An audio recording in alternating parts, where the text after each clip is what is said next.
Thank you, Mr. Chairman, and to our witnesses, welcome. I want to especially thank Ken Wallach for 35 years of service. Congratulations on your retirement in September. Your organizations do incredible work promoting democracy around the world, making governments more accountable and responsive, and shining a light on abuses and corruption. It's such important work because around the world, democracy, unfortunately, is backsliding. According to the Freedom in the World report, democracy and global freedom has declined around the world for 12 straight years. In Africa, while we have seen a slight opening of political systems in Zimbabwe, Ethiopia, Gambia, and elsewhere, in Burundi, Rwanda, and the Republic of the Congo, the new normal has become constitutional coups, which is term-limited incumbents changing the rules so they can stay in power. When I was in Africa with the chairman, we tried to speak to the leadership about this, but of course they wouldn't speak with us because they knew what we were going to say. Tanzania and Zambia show warning signs of creeping authoritarianism, and more governments are shutting down the Internet to stifle dissent and, by time, to tamper with election results. In the Middle East, Tunisia's progress has been inspiring, and we should help improve the climate for foreign investment there. But it's another story in Egypt, where draconian laws have limited the ability of civil society to operate. And I'm a friend of Egypt, so it really pains me when I see this. The recent elections in Iraq are overshadowed by reports of fraud, which should be cleared up by full recounts before forming a new government. Across Europe, democratic practices have steadily eroded. Turkey's President Erdogan has consolidated power and cracked down on dissent. It's just really disgraceful what's going on in Turkey. In Hungary, refugees and migrants face hostility from the higher levels of government. In Poland, free speech and an independent judiciary are under attack. Now, much of this is driven by Russia, a fake democracy, whose leader Vladimir Putin seeks to undermine Western unity and discredit democratic institutions.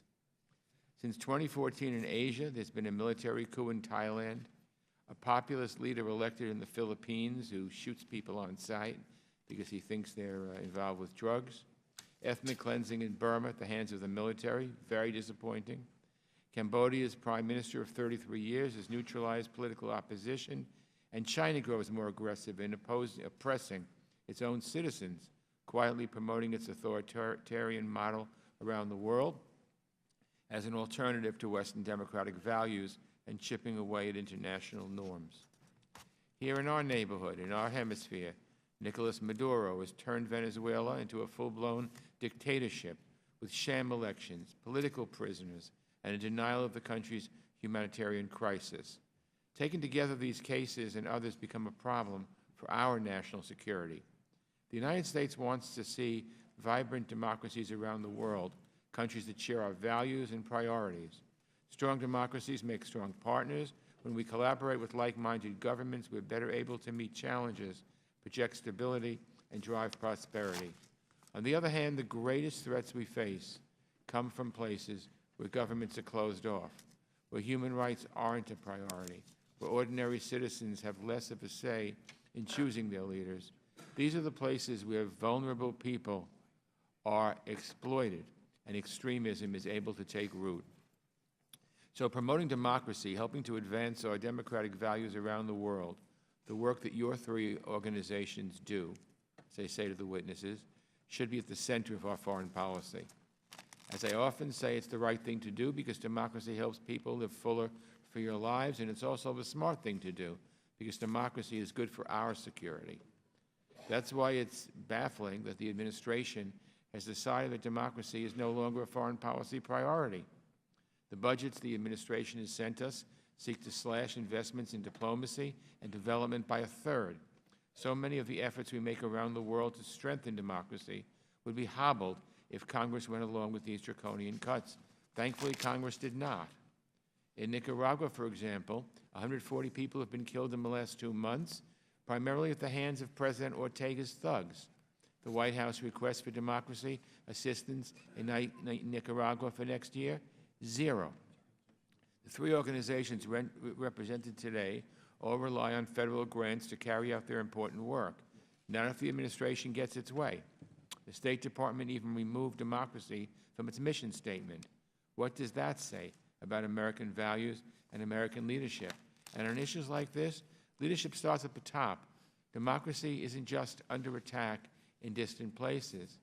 The Economist's Democracy Index recently downgraded the United States to flawed democracy as opposed to a full democracy. Just yesterday, the President tweeted, quote, "Our country's biggest enemy is the fake news so easily promulgated by fools," unquote. Attacking a free press, the way I see it, is an attack on democracy. It's an attack on a fundamental right in this country.